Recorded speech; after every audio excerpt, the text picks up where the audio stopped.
Ashama harka fuunee akkam jirtu daawwattoota keenya kabajamoo fi jaallatamoo hordoftoota Dibaabee Miidiyaa kunoo qophiin keenya maal jedhanii jedhu kan har'as jalqabeeti jira. Har'as Finfinnee naannoo kiiloo 6 deemnee namoota gaaffii gaafanne yoo deebii argatan badhaasa akkuma baratame badhaasuuf qophoofnee jirra. Hanga xumura qophii keenyaatti akkan waliin turtan abdii guddaa qabna. Maal jedhaniin kunootti.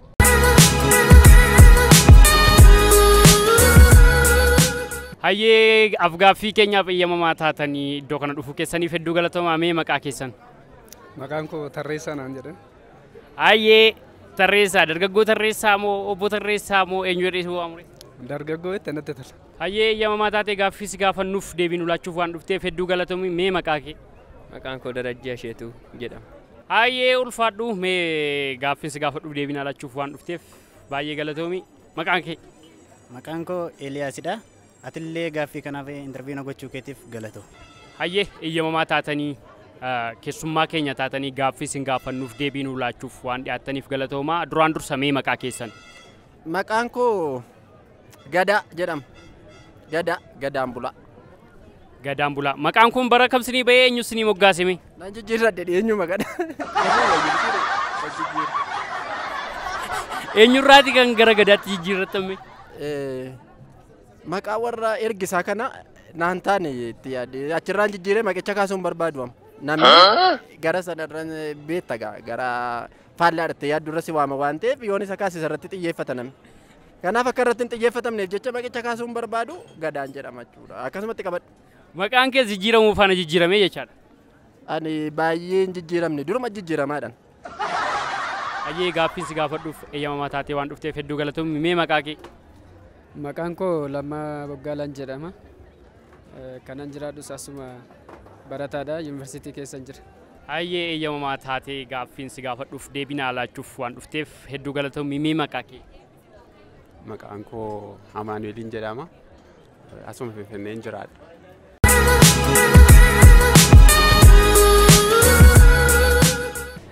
Har'a ayyaana cuuphaadha akka biyya kanaatti guutummaa biyyattiitti kabajamaa jira.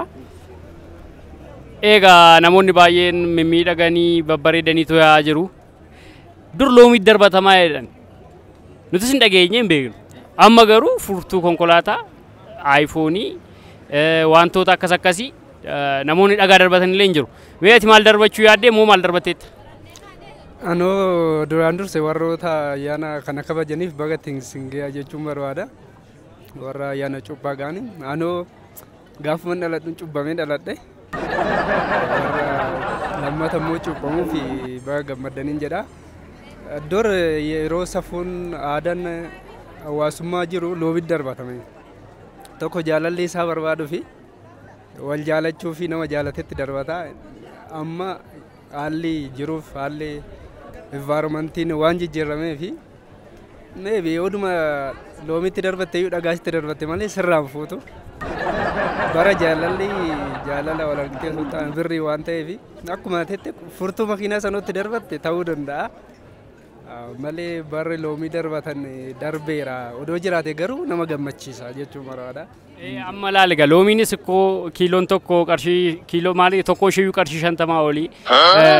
Anam akkasa yaade furtuu konkolaataa cal jennee kanuma nama tokko fuunee koppii goosifne ututti darbannee toli jetti laata konkolaataan on jiru rakkoo uumuu jira jedhee yaada. Tole itti gallaan marra si galche darbadhu malee furtuu argina makiinaan tokko bira geessita sii dhufte keessatti gaafa achiin geessamma achiin booda rakkoo uumuu danda'a malee isa kana hin diddu yaaddu. Har'a guyyaa ayyaana cuuphaadha akka biyya kanaatti. Ayyaana cuuphaarratti dur loomii darbatamaa jedhama. Amma gariin dhagaa darbata, gariin furtuu konkolaataa darbata, gariin bilbila aayifoonii darbata. Mee maal darbachuu yaadde? Ani akka kootti waan nama ammaatti darbachuudhaaf yaadu. Beekumsa beekumsa argadhe. Beekumsa kanaatiin inni dhagaa darbatamu kunis nama na ilaala haala lafa kanaa fi haala biyya kanaa keessatti na ilaala jedheen anas saba karaa tokkootiin dur nageenya jiraayyuuti namni loomii walitti darbateetu sana keessa walee laallata jedha akka seenaan ibsutti. Har'a garuu sila nageenyi sun hin jirreetii fi haalli lafa kanaati haalli biyya kanaati keessuma haalli eeriyaa kanaati waan hammaachaa jiruutiif kanaaf ta'innaa dhagaa kan darbatamu jedheen as saba. Hayyee ulfaadhu. Hayyee Mee gara gaaffii kootu sun seeniin dura har'a ayyaana cuuphaadha. Akka guutummaa biyyattiitti kan kabajamaa jiru. Ayyaana cuuphaa irratti dur loomiitu darbatama jedhama. Amma gariin dhagaa baatee dhaabataa, gariin aayifoonii bilbila aayifoonii darbachuu yaada, gariin ammoo furtuu konkolaataati. Mee maal darbatteettaati moo maal darbachuu yaaddi? Hunda dura ayyaana cuuphaa gaafa jedhamu dur hin cuuphamuun se'an. Hin cuuphamne kan hin darbadhe immoo loomiidha. Bakka ta'e dhaabadhe loomii darbadhe gaafanni mucaa ta'e irra bu'u jechuudha. Abashaadha dheeyyaadha. Garan gara akka nama biraatti. Kanaaf yaaleera garuu milkoofne. Abashaarra waan bu'eefu nan barbaachisu jettee dhiiste jechuudha. Kanumaaf anniise loomii man immoo darbadhe aayifoon hin darbanneen eessaa fide. Ayyee ulfaadhu anu jira gaa furtuu konkolaataa darbadheera garuu konkolaataan isaan jiru. Ayyee daree ulfaadhu guyyaarra ayyaana cuuphaadha. Mee ayyaana cuuphaa kanaa wal qabsiisee namoonni baay'een kan dur loomii darbatama. Amma garuu furtuu konkolaataa dhagaafaa darbatamaa jedha namni baay'een. Mee maal darbattee dhuftee akka achi dhuftus naa galee. Ani achillee dhufuutti hin qabu gini loomiinuma darbatama jedhu loomii kanallee darbadhees hin beeku waan hin argeessumaa hin qabu. Darbattees hin beektu waan argitees hin qabu. Si danda'ame garuu maal darbachuu yaadda? Loomiin darbachuu barbaada. Loomiin tokkoon isaa birrii 50 galeeraa jedhama. Dhugaadha moo Oh no! Ayyee ulfaadhu mee garama gaaffii kootu tun seeniin dura har'a ayyaana cuuphaadha. Ayyaana cuuphaa kanaa wal qabsiisee namni baay'een dur loomii darbatamaadha. Amma garuu furtuu konkolaataa bilbilaa aayifoonii akkasumallee dhagaafaa darbatamaadha. Utuu si danda'ame yookiis maal darbachuu yaaddame? Carraa kana kennu keetiif galatoomii haala yeroo irratti hundaa'ee wanti hunduu jijjiiramaa deema waan ta'eef gaaffiin keetis baay'ee gaariidha. Ani odoo naa danda'ame haala yeroo irratti wanta naa danda'ame fuudhee darbachuu danda'a. Garuu waan biyyi darbateen darbadhaanis fakkeenyaaf yoo isaan dhagaa darbatan anis dhagumaan darbadha. Ayyee gaamma gatiin loomiis hedduu waan dabaleef dhagaadhuma darbachuu gaariidha natti fakkaata haala amma jiru faanasi.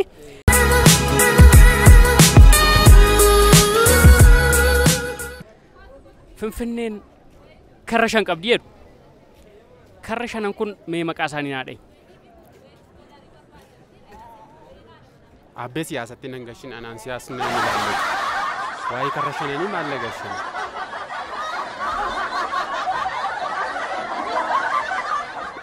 Ayyee ulfaadhu. Namoonni baay'een keenya beekna. Finfinneen karra 5 qabdi jedha.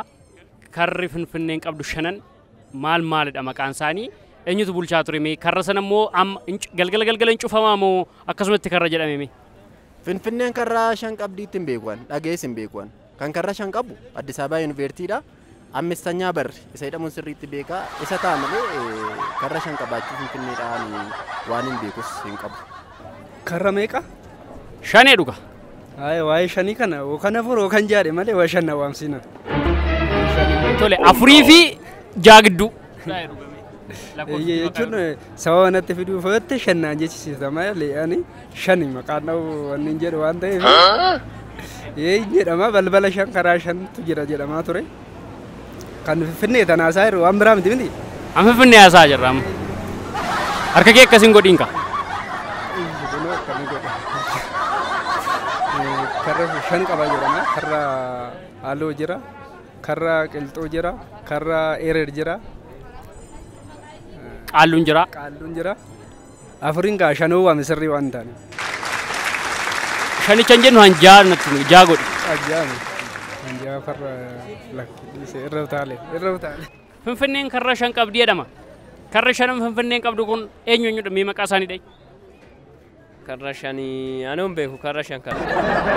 Hin beektu?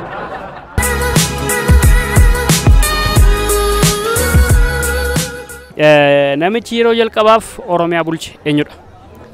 Namichi yeroo jalqabaaf Oromiyaa bulche Hasan Mahamud. Jechoota isaa keessaa waa yaadattu qabda? Jechoota isaa wanta yaadadhu hin qabu. Namichi yeroo jalqabaaf naannoo Oromiyaa bulche eenyu jedhama? Jecha isaa keessaas maal yaadatta? Jecha isaa keessaa Oromiyaan hin bilisan maqaa isaa yaadadha. Namichi yeroo jalqabaaf mootummaa naannoo Oromiyaa bulche eenyu jettee yaadda?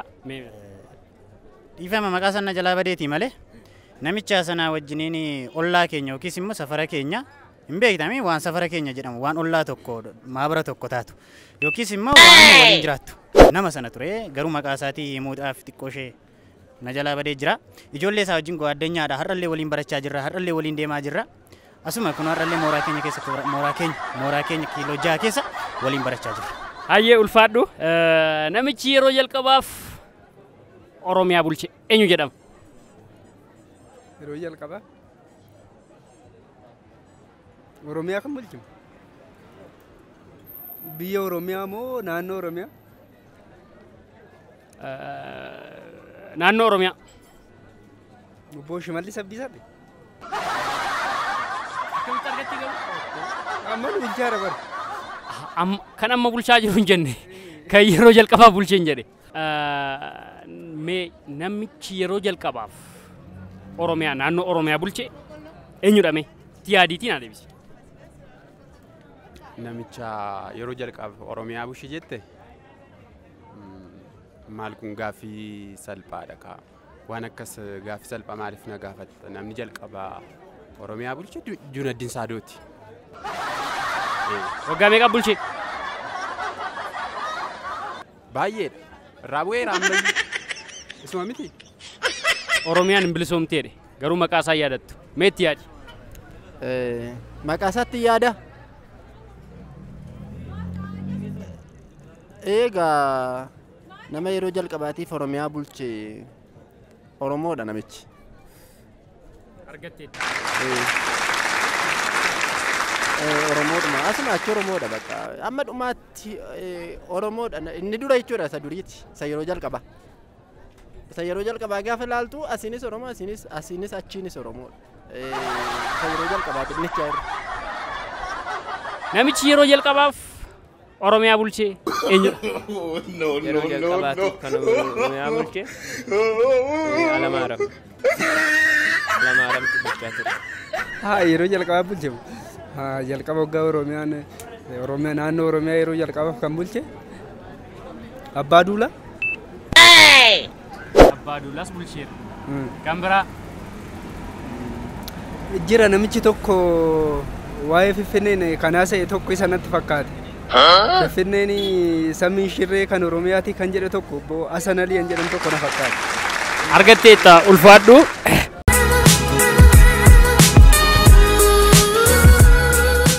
Baankii yeroo jalqabaaf biyya kana keessatti hundeeffame baankii maal jedhamudha? Baankii Abisiiniyaa. Natti fakkaata. Baankii Nidi baankiidha. Nidi baankiitu yeroo jalqabaafitti Oromiyaa keessatti banamee ture. Baankii yeroo jalqabaaf hundeeffame baankii amma isa koomershaal baankii jennuun kana maqaa duraanii maqaa baankii Abisiiniyaa kan jedhamu. Abisiiniyaa. Baankiin yeroo jalqabaaf biyya kana keessatti hundeeffame yoo maalidha? Baankii Oromiyaa. Oromiyaan lama jira isa kam? Oromiyaan tokkuma lama miti. Baankii hojii gamtaa Oromiyaa fi baankii Oromiyaa. Akkasitti baankiin lama jira. Baankii Oromiyaa fi hojii gamtaa Oromiyaati. Hojii gamtaa Oromiyaa. Baankii yeroo jalqabaaf hundeeffame jira. Haa ta'u malee eessa hojjetta? Ani asumaan hojjeta.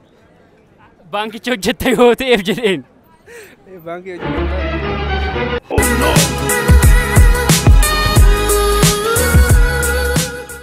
Kantiibaan yeroo jalqabaaf magaalaa Finfinnee bulche eenyudha? Kantiibaan magaalaa Adaanach Abeebee. Namichi nama gaarii. Magaalaa Finfinnee nama gaarii ture baay'een jaalladha maqaa isaa yoo wallaale iyyuu baay'ee nama gaariidha Taakkalee Uumaa nama gaarii.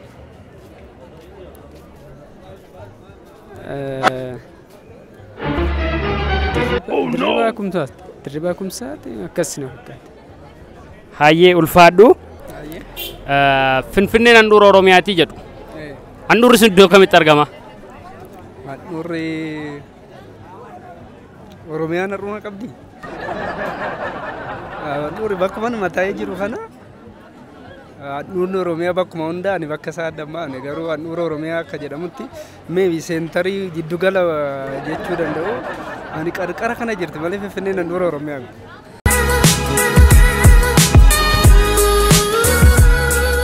Bulchiinsi mootummaa Finfinnee durii kan Caffee Tuulamaa bulchaa ture eenyudha?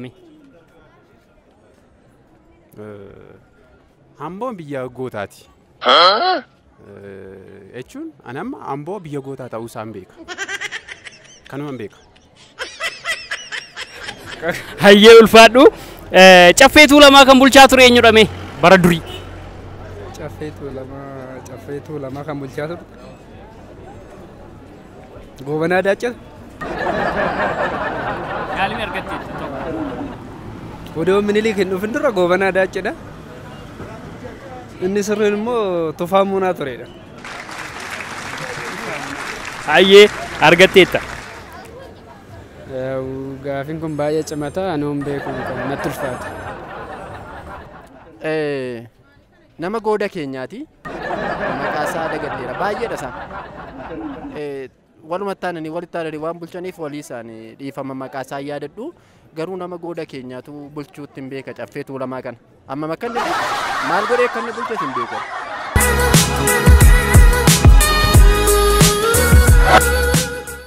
Haa ta'uuti birbirsa gooroo yookiis piyaasaa kan jedhanii amma waaman eenyu bulchaa ture mee? Piyaasaa eenyu bulchaa ture? Dagaagaa Soolan Booyaayoo jedhama namichi. Seenaa isaa kanaa waliin beeku. Maqaan isaan beeku. Kolfee kan bulchaa ture eenyudha? Kolfee kan bulchaa ture Jawaar Mohaammed. Wanti hinuma dhufa jedhama malee tasan dhufne maalidha? Gooftaa Yesuus amma ammaatti kan hin dhufne. Wanti hundi hin dhufa garuu amma ammaatti kan hin dhufne Gooftaa Yesuus. Inni kaan dhufee madarba. Hin dhufa jedhamee eegama garuu hin dhufne Gooftaa Yesuus. Maaf tureetti yaadda? Maaf ture. Obsa nuu godhate ta'e innaa dheen assafa. Haala nuyi amma keessa jirru kanatu waan cimeef sila kanaatiif obsa nuu godhate ta'e innaa dheen assafa. Tole. Tufaa Munaa faana qaamaa wal beektuudha nimee akkamidha wanti sun dhugaadha? Tufaa Munaa wajjidee dur ollaa turre buna wal waamna turre ijoollee isaa immoo abbee maatii keenya wajjin hariiroo qabu. Innaa Tufaa Munaa kun gullallee fayyaama isaa nama weeraraa turedha. Nama bulchaa turedha. Lafichi fayyaan kan isaa ture. Anis immoo naannoo Araadaa Kifila Katamaa kana guutummaa qabadheen ture dur. Egaa maal godhan irraa fuudhamimma malee dhugaadha. Finfinneen kan Tufaati gaafa jedhamu Finfinneen kan Gadaati jedhaniitu waan koositti dabalee natti tola ture namni itti dabalee booda yaadaan naa qabaa miidiyaa irratti.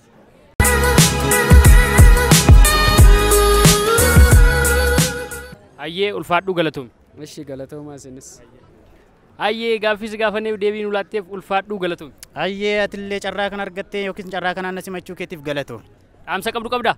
Dhaamsa hin qabu bal'inaan illee qaba garuu ifa godhee interview kanarratti sila online irra oolchituuf himuurra face to face gaafatee nyaasofnu yoo naasee yookiis immoo ani xiqqoo ganaa luka jabeeffanne waan ta'eef akkuma walii galaatti iyyuu waa'een keenyi kun ganaa luka jabeeffachuuf jirra. Gammachuu guddaa tokko qaba ture garuu kan torban kana yookiis torban lamaan kana bulchiinsi magaalaa Finfinnee kanaati Aadde Adaanech Abeebee sila lafa kana yookiis biyya kanaatiin afaan Oromootiin haa baratamu jetteef gammachuu koo guddaadha ibsadheera sirra. Hayyee ulfaadhu galatoom Eelaas. Hayyee ulfaadhu galatoom. Hayyee isinis galatoom. Dhaamsa hin qabu interviewun kun yookiin afgaaffiin kun jechuudha. Nama hundumaa bira akka ga'uu fi atillee baay'ee duuba barbaachisutti baay'ee nama biraan ga'uu qabda. Hayyee ulfaadhu galatoom. Hayyee isinis galatooma. Hayyee gaaffis gaafanneef deebii nu laatteef galatoomi. Dhaamsa yoo qabaatte mee dhaamsa uummata amma kan si daawwachaa jiru kanaaf mee dhaamsa qabda mee dhaamsa dhaamiif. Ilaa uummata koo ani baay'een isin jaalladha. Isinillee na jaalladhaan jedha. Dhaamsiin qabu kanumadha. Inga waan amma ergaa sirraa darbe kan ammoo akka qoosaatti hin fudhatina. Waan dhugaadha. Qoosaan tokkollee keessan jiru qoosaa fakkaata. Nuun dhugaa qoosaa fakkeessineetu miidiyaa kanaan isinii daddabarsina. Itti yaada hordoffii walitti fufiinsa qabu godhaa miidiyaa kana subscribe godhaa isiniin jedha jechuun barbaada sumaan. Hayyee ulfaadhu galatoomii siin jenna. Hayyee gaaffis gaafanneef deebii nu laatteef hedduu galatoomii dhaamsa qabdu qabda. Dhaamsiin qabamtuu hin jiru galatoomaa isinillee. Hayyee ulfaadhu galatoomii. Galatoomaa isinillee. Hayyee.